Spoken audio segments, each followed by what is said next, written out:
Hello, welcome to Winter Rosa Apiaries.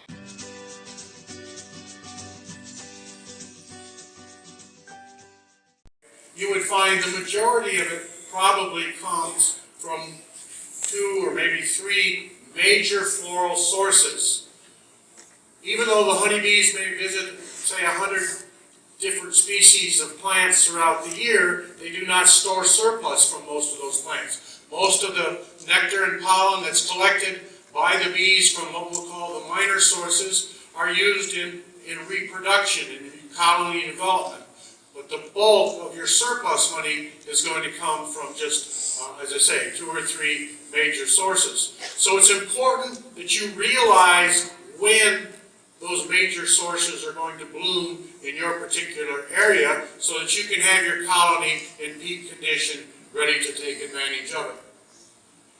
So you need to manage your colonies, in particular manage the brood nest as you see this gentleman doing here, because that is where the action is. That is where the queen is laying the eggs, the brood is being reared, and the colony is increasing rapidly in numbers. Your success in beekeeping is going to be dependent on your ability to develop what we call strong, productive hives. And you're going to hear me say that over and over and over again. Colony strength is an important consideration early in the season. Your strongest colonies that made it through the winter are ultimately going to be your most productive colonies, assuming you are successful in keeping them from swarming. Weak colonies remain weak over long periods of time. You may baby them along all summer long, but you'll suddenly realize, I haven't produced anything with this colony. They may not even have produced enough honey to overwinter on. So what are the characteristics of a strong, productive colony? First of all, we want to have a worker population between 40 and 60,000 bees. That is where you get the payoff.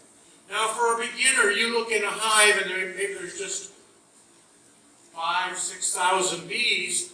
That looks like a lot of potential stings to you. That looks like an enormously strong colony. But that is not a strong colony. Your real payoff as a beekeeper is if you have populations between 40 and 60,000 bees. In order to get a colony of that strength, you have to have a large nurse bee population and an excellent queen laying at her capacity.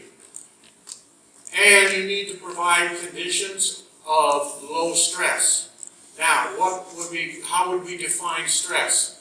Well, for the large beekeepers who truck bees to California for almond pollination, that obviously is a very stressful condition on those colonies. But for you, a sideline beekeeper, a hobby beekeeper, stress can come from poor nutrition, from mites, from diseases, from insecticides. There are just numerous situations that can provide a stressful condition for the hive. And so we want to try to maintain a low stress condition. Timing is also important. If your first major honey flow in your area occurs around the 1st of May, but you don't have your colonies in peak condition till July 1st, you've lost half of the battle. So you need to know when your major sources are going to bloom and try to get your colonies in peak condition to take advantage of it. So, what are the factors, the major factors that are going to ultimately affect colony development? First of all is the quality of the queen. We'll talk more about that. You have to provide adequate areas for brood production as well as for storage of honey. If a queen is going to lay 1,500 eggs a day, that means she needs to have 1,500 open cells that have been cleaned by the workers ready to receive an egg.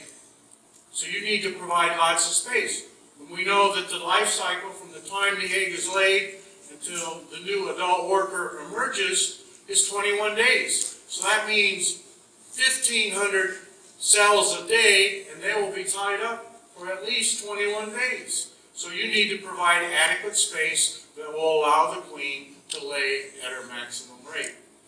And another important consideration is the nutritional status of the colony.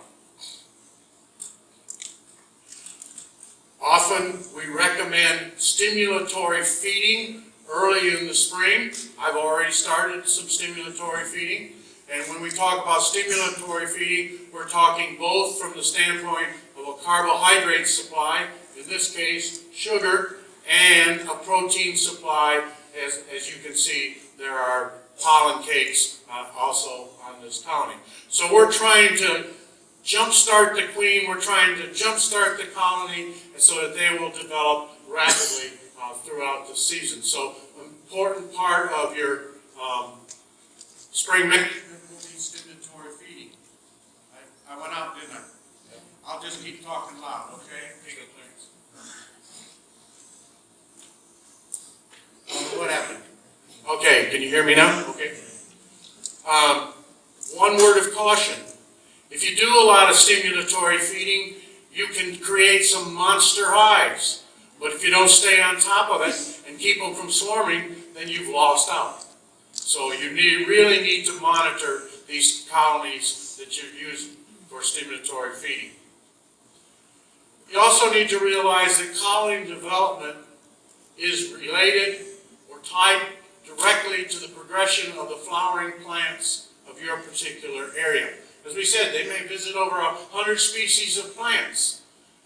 And you need to realize that nectar and pollen that those minor sources are providing are important in colony development and reproduction. On your left, we have crimson clover.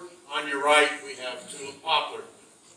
Those are not early season sources, but later season sources. But the point is, and any time I ever teach in a bee school, the beginners always want to know, well, what day do I do this? What day do I reverse the brood chambers, etc.? What I'm saying to you is we're not going to do it dependent upon a date on the calendar, but rather you need to become familiar with the floral sources of your area, and your management decisions then need to be tied directly to those particular floral sources when they bloom. As I said, a nutritional condition of the colony is an extremely important consideration in your spring management program. First of all is pollen. Now again, for the beginners of the audience, pollen provides protein and amino acids. The amino acids are the building blocks of protein. Also provide minerals, vitamins, fats, and sterols. Actually, there are 10 amino acids that are essential in the development of your colonies. If they're going to be successful in raising brood, those 10 amino acids have to be present. Let me give you an example. If you were to move a colony of bees into the laboratory and try to raise them on pure dandelion pollen, they would be unsuccessful in completing brood development because dandelion pollen is lacking in 2 of the essential amino acids. And so it's important that we have a diversity of pollen in the hives, which ensures then that we have these 10 amino acids. I don't expect you to remember this, but just so you don't have to take my word for it, here are the 10 amino acids that must be present in order for a colony to complete its development. As we said, the best way that you can ensure that you've got a wide diversity of pollen is that they're bringing in pollen of numerous different colors. That tells you then you've got an excellent diversity. Before I left yesterday, I went down and was looking at my bees as they flourished, and they were only bringing in white pollen. Ideally, I would have liked to see some white pollen, some brown pollen, some orange pollen, yellow pollen coming in. But yesterday, and the weather conditions were marginal when I was down there. they were only bringing in one particular color. So just check and make sure that you've got a variety of pollens. Pollen is essential for the growth of the emerging bees and the development of brood food glands. If they're going to be effective nurse bees, they have to consume large quantities of pollen. When a new young adult worker emerges from her cell, the first thing she does is she begins cleaning cells, preparing them for the queen to lay an egg in. But while she's doing that, while she's a house cleaner, so to speak, while she's doing that, she's consuming large quantities of pollen. Because say about the time they're about 8-10 days old, then they transition into becoming nurse bees. And there are two glands associated with nursing activities. One is the hypopharyngeal gland. I'm okay with you just calling it the brood food gland. And the other is the mandibular gland. And together they produce the proteinaceous jellies that are responsible for feeding the young, as well as royal jelly that's fed to the adult queen. So in order to have good development of these brood food glands, you have to have lots of protein. Extended brood rearing is not possible unless pollen or an appropriate source of protein in vitamins are available. If young workers do not consume needed proteins, brood food glands will not develop completely, their royal jelly will not support normal growth and development of the larvae, and will not support egg production in the queen. So this just helps to ensure then how important a diversity of pollen is in the colony. As I think about honey production, there are three major components associated with honey production. We're trying to get colonies built up to take advantage of the nectar sources that are available. Colony population, weather, and the floral sources. Now you have no control over the weather, do you? So from a management standpoint, that's not important, even though it impacts bees, bee foraging, plant development, flowering, etc. You have no control over it whatsoever. Floral sources. Well, you can scour the countryside and try to find a good location for your bees that have numerous different floral sources in large quantities. So you have a limited impact on what floral sources are available for your bees. We do not recommend that you plant specifically for your bees. You consider the cost of planting and the seed, etc., you will not see a return in your honey supers. So you need to find a location that has excellent quantity of floral sources. So by moving your colonies to a particular location, you have some effect on it. But see, what the bottom line is, the only area where you as the manager of your bees can really help out is helping them to build up large populations of bees. So you need an apiary location with abundant floral sources. You need a young queen from good genetic stock and proper hive manipulations. And a lot of what we'll talk about this morning, I don't run out of time here, is what are those hive manipulations that will assist the bees in their colony development. You need to have your colony reproducing at a maximum rate prior to the start of the major nectar flows or honey flows of your particular area. And so this is why you need to know what's going on in the brood nest. There are three important components to a productive hive: an excellent queen, a large nurse bee population, and a large field force. If any one of those is lacking, then you'll have an unproductive colony, especially if it lacks the queen. So she is important. She has two major functions in the life of the colony. One, she's an egg machine. And we normally say she lays 1,000 to 1,500 eggs per day, but people who have put a pencil to it have actually discovered that some of the better queens, some of the larger queens, can actually lay up to 2,000 eggs per day, which would be equivalent to her body weight on a daily basis. The other thing that she is responsible for is the production of pheromones, and that's another whole lecture in itself. The court, the bees that are surrounding her, we call it the retinue of bees. They're feeding her, they're grooming her, they're removing her waste, but more importantly, they're removing pheromones from the outside of her body and passing it through the population of bees.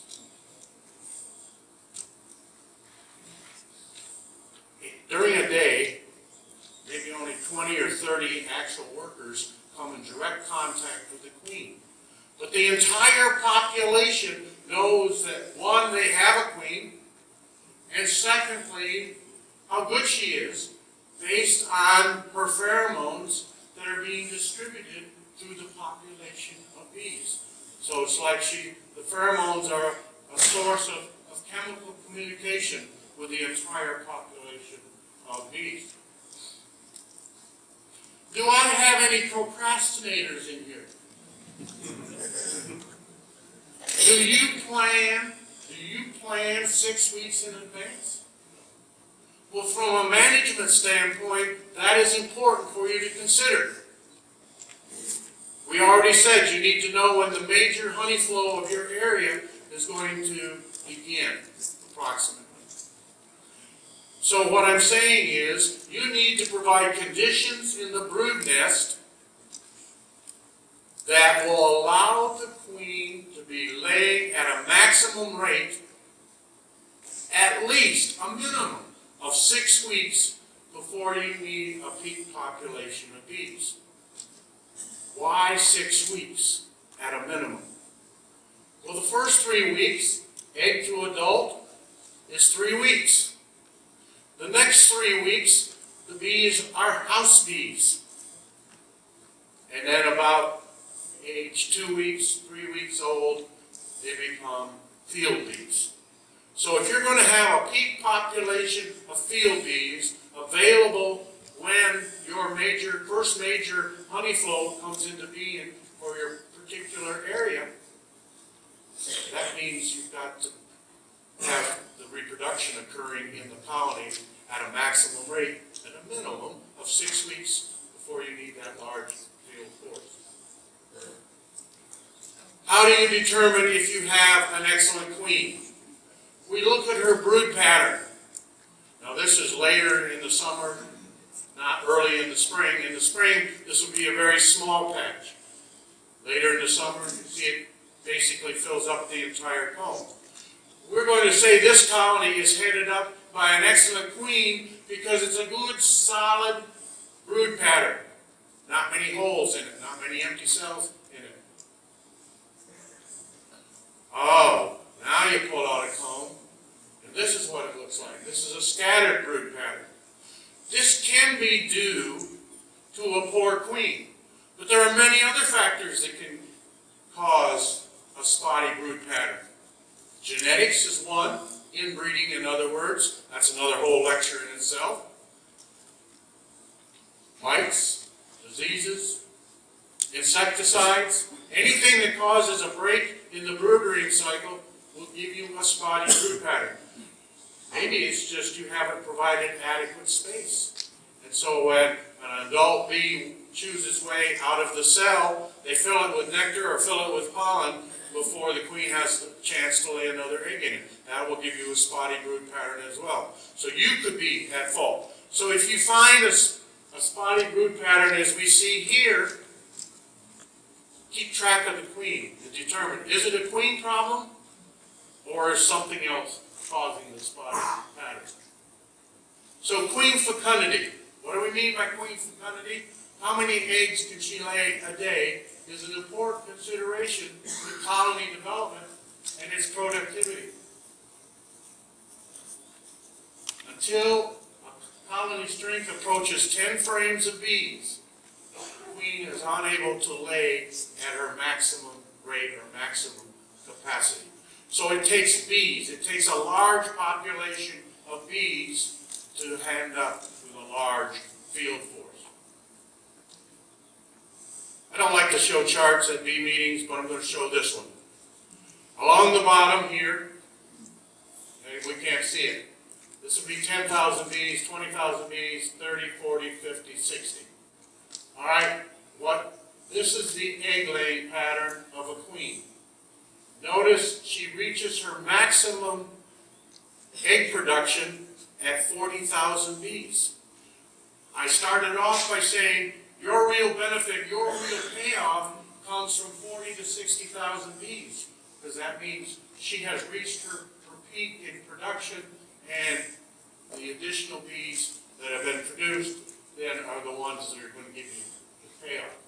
This straight line coming down, I'm going to give you some actual numbers here in a minute, rather than trying to describe it as a graph. What we want you to realize is that there's a basic relationship between the brood area and the adult population that determines the rate of growth of your particular colony. As the colony population increases, the efficiency of the colony improves.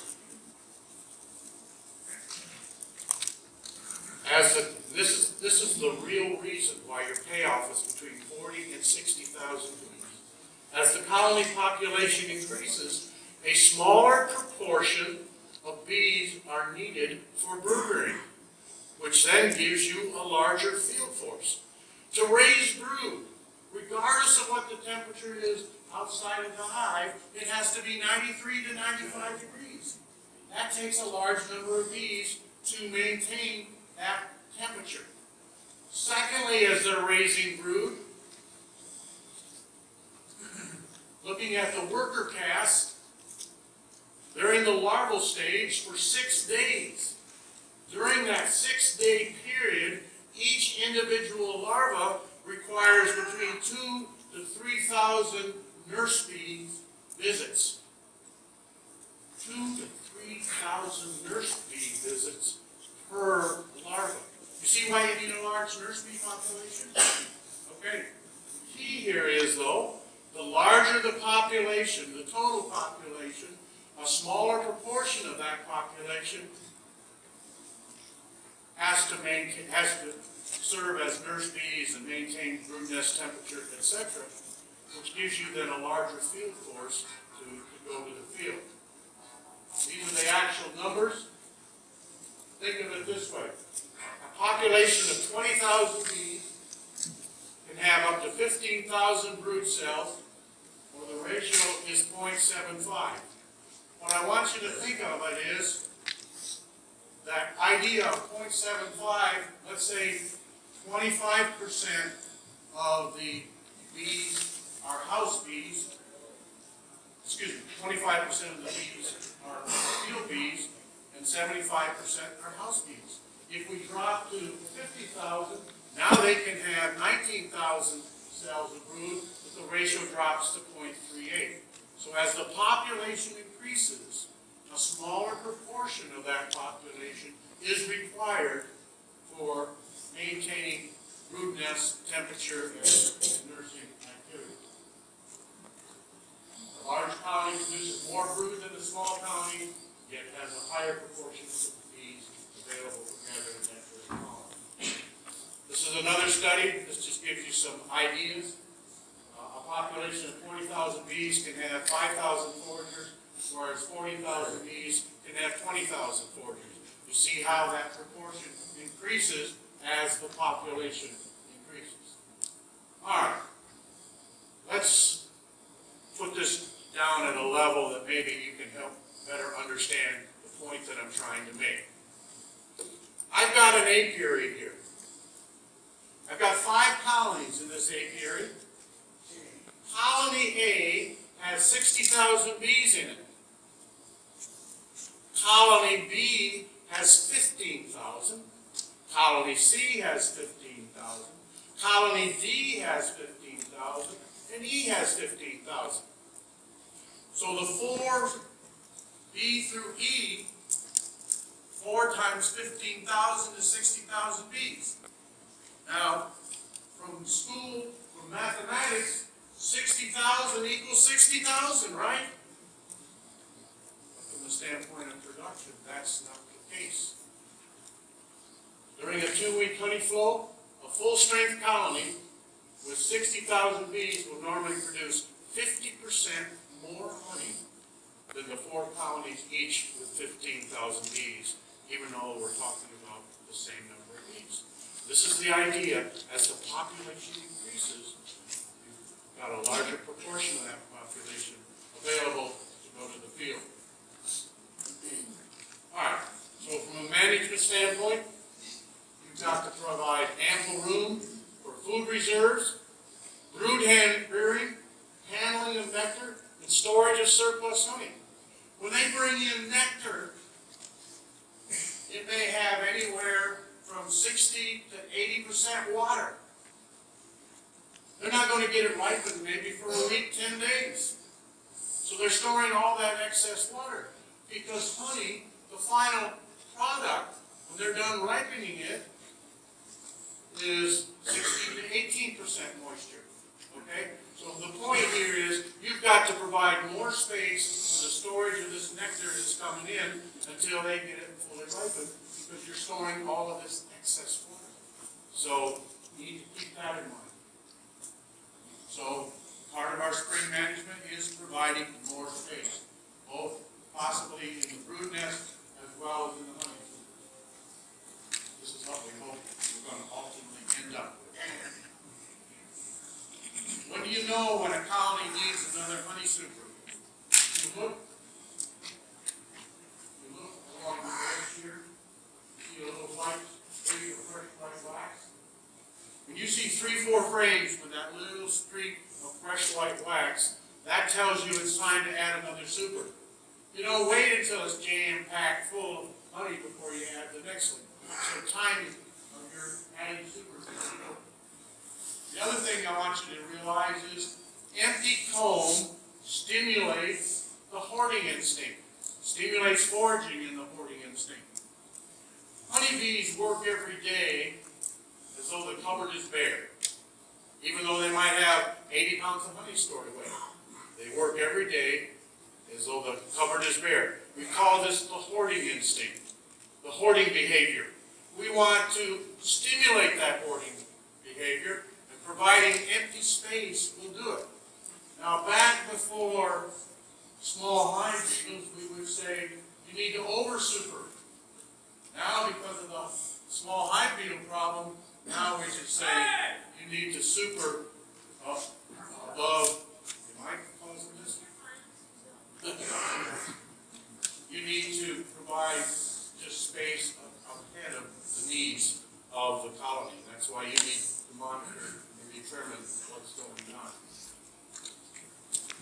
Also, and we're not going to get into it this morning, you've got to have an effective rural hive control program, which is also going to have a major impact on the colony itself. Okay. Our second objective of spring management is swarm prevention. Okay? Let's get into that. I'm not going to get into all this. All right. The first thing we want you to do in the spring is to equalize the strength of your colonies. If I've got 4 weak colonies sitting here, and I got 4 strong colonies sitting here in my apiary, total of 8 colonies, how many productive colonies are you suggesting that I'm going to have? I heard 4. I heard none. None is the right answer. The 4 weak colonies are going to remain weak over most of the summer, be unproductive. The 4 strong colonies are going to swarm. So I end up with 8 unproductive colonies. Okay? So the first thing we're going to do in spring is we're going to equalize the strength of our colony. Of course, we've got a relatively weak colony on your right and a super strong one on your left. So we're going to attempt to make all colonies productive. We've got weak colonies. colonies, and you can move sealed brood from the strong colonies to the weak colonies. You've got a strong colony setting here and a weak colony setting here. So we said we're going to take sealed brood out of the strong colony and give to the weak colony. That means in a few days, the weak colony's nurse bee population is going to increase rapidly. The other thing you can do is you can switch the position of the two colonies. So the field force that left the colony from the strong colony, when they return, they will now enter the weak colony. Yes, there may be a little fighting, but a bee coming in with either a honey stomach full or the pollen baskets full is readily accepted. It's those empty-handed bees that are coming in that are going to cause the problem. So moving sealed brood and switching position, there are two things that you can do. We said we're going to evaluate the queen, look for solid brood pattern, and when I say we're going to move sealed brood, this is what I mean. This is sealed brood, this is brood in the pupal stage. We're going to reverse brood chambers.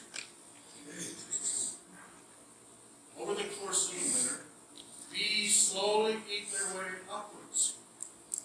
And they ultimately, after about the first of the year, will get locked in the uppermost hive body.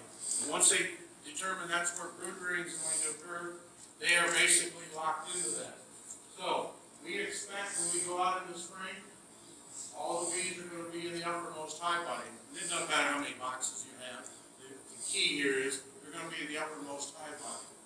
And queens are very reluctant to go down. Okay? All right. So what we're going to do, we're going to reverse the brood chambers. And when we do that, this is what we end up over here.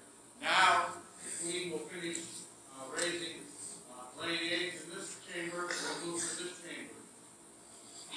So now, instead of being confined to a single brood chamber, now they're confined to two brood chambers.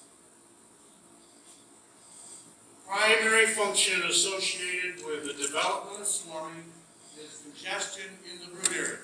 So management from your standpoint is trying to reduce that congestion in the brood area.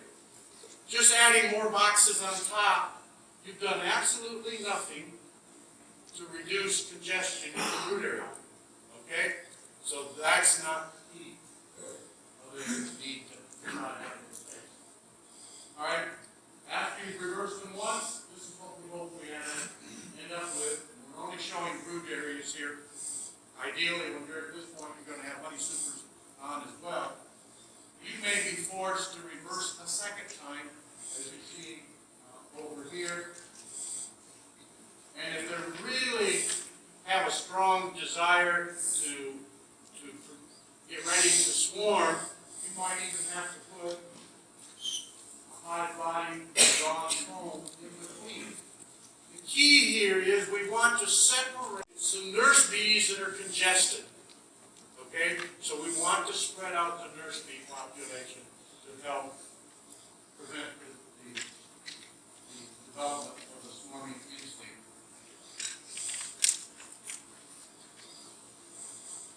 If you're fortunate enough to have only strong, populous colonies in the spring, then your next best approach to preventing swarming is to split it or make divides. Here we're just in the process of dividing our colonies, and we would always recommend when you make a split or a divide, either you add a queen cell or you produce a new queen and introduce her to the unit as well. Alright, now, we've done all this swarm prevention management, reversing brood chambers, equalizing their strength, etc. And they still are making preparations to swarm. So now you got to get mad. We call that swarm management. Cut out queen cells. Not only delays swarming, because they'll build them right back. And if you miss one, you've lost the battle. Okay? And they get real good at hunting. I'll assure you. Okay? This is a colony that's preparing to swarm.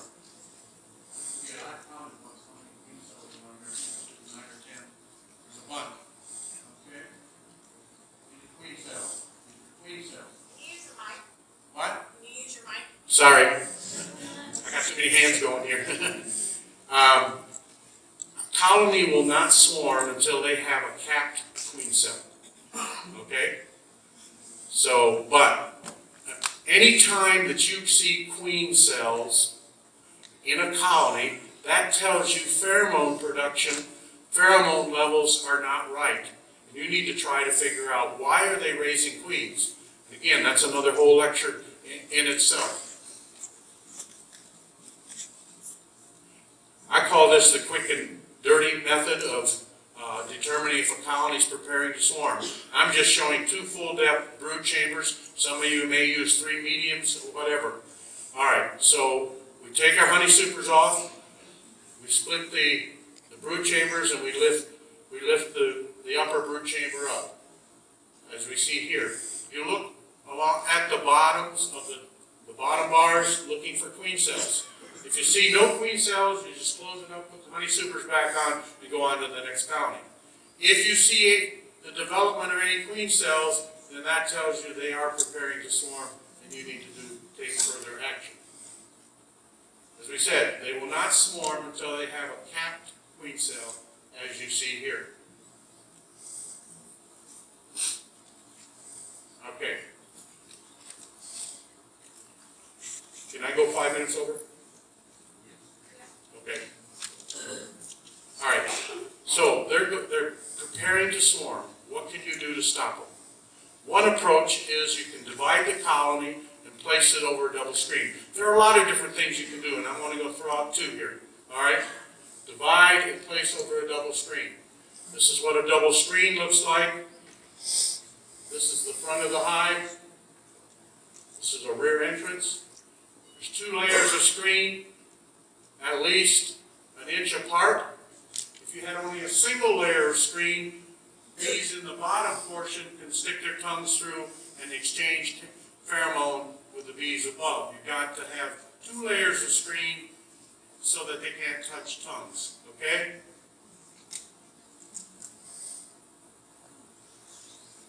All right. This is labor intensive, but you're trying to keep them from swarming. All right. So, in the bottom, we're going to put the old queen, 3 to 5 frames of unsealed brood, empty comb, honey and pollen, a double screen, and 5 to 6 frames of brood, mostly sealed, pollen, frames of honey, and empty comb above. Now, we've split this colony. All right? The bees above the double screen have no queen, and they will go set about to raise a new queen. The bees with the old queen down below, there's only half as many bees. That means each bee is getting twice as much queen pheromone as they were, and if there are any queen cells, they'll tear them down. So this will stop swarming for a period of time. The only problem with this is, if this colony occurs at the time of your major honey flow, I just told you small colonies are not as productive as large colonies, right? So this would not be a good approach if it's right during your major honey flow, but it will stop swarming.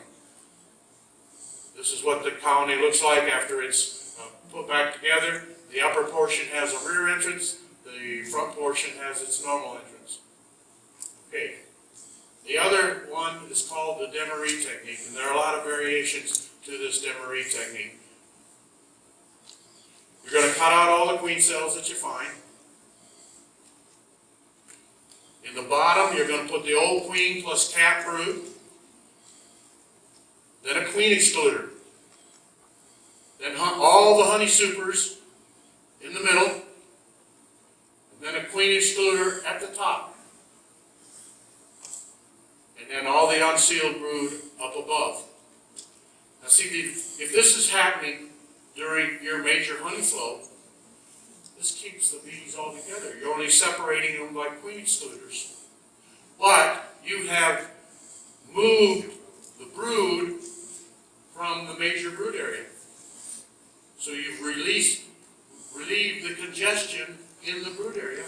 This likewise will stop swarming. 7 to 10 days, you return to inspect the colony and destroy any new queen cells that may have developed in the upper hive bodies. Okay, so you're going to examine those those two hive bodies above the upper queen excluder to see if they produce any queen cells. And if they have, you destroy them. All right, I realize I went through that real quick, but I'm out of time. Some nurse bees that are congested.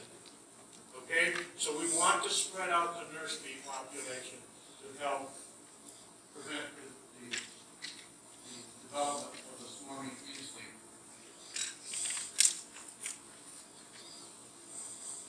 If you're fortunate enough to have only strong populous colonies in the spring, then your next best approach to preventing swarming is to split them or make the hive. Here we're just in the process of dividing our colonies, and we would always recommend when you make a split or a divide, either you add a queen cell or you produce a new queen and introduce her to the unit as well. All right, now we've done all this swarm prevention management, reversing brood chambers, equalizing their strength, etc. And they still are making preparations to swarm. So now you got to get mad. We call that swarm management. Cut out queen cells. Not only delays swarming, because they'll build them right back. And if you miss one, you've lost the battle. Okay? And they get real good at hunting. I'll assure you. Okay? This is a colony that's preparing to swarm. Yeah, I counted once how many queen cells are on there. 9 or 10. There's a bunch. Okay? Queen cells. Queen cells. Can you use the mic? What? Can you use your mic? Sorry. I got too many hands going here. A colony will not swarm until they have a capped queen cell. Okay? So, but any time that you see queen cells in a colony, that tells you pheromone production, pheromone levels are not right. And you need to try to figure out why are they raising queens. And again, that's another whole lecture in itself. I call this the quick and dirty method of determining if a colony is preparing to swarm. I'm just showing 2 full-depth brood chambers. Some of you may use 3 mediums or whatever. All right, so we take our honey supers off. We split the brood chambers and we lift the upper brood chamber up, as we see here. You look along at the bottoms of the bottom bars, looking for queen cells. If you see no queen cells, you just close it up, put the honey supers back on, and go on to the next colony. If you see the development of any queen cells, then that tells you they are preparing to swarm, and you need to take further action. As we said, they will not swarm until they have a capped queen cell, as you see here. Okay. Can I go 5 minutes over? Okay. All right. So they're preparing to swarm. What can you do to stop them? One approach is you can divide the colony and place it over a double screen. There are a lot of different things you can do, and I want to go throw out 2 here. All right? Divide and place over a double screen. This is what a double screen looks like. This is the front of the hive. This is a rear entrance. There's 2 layers of screen, at least an inch apart. If you had only a single layer of screen, bees in the bottom portion can stick their tongues through and exchange pheromone with the bees above. You've got to have 2 layers of screen so that they can't touch tongues. Okay?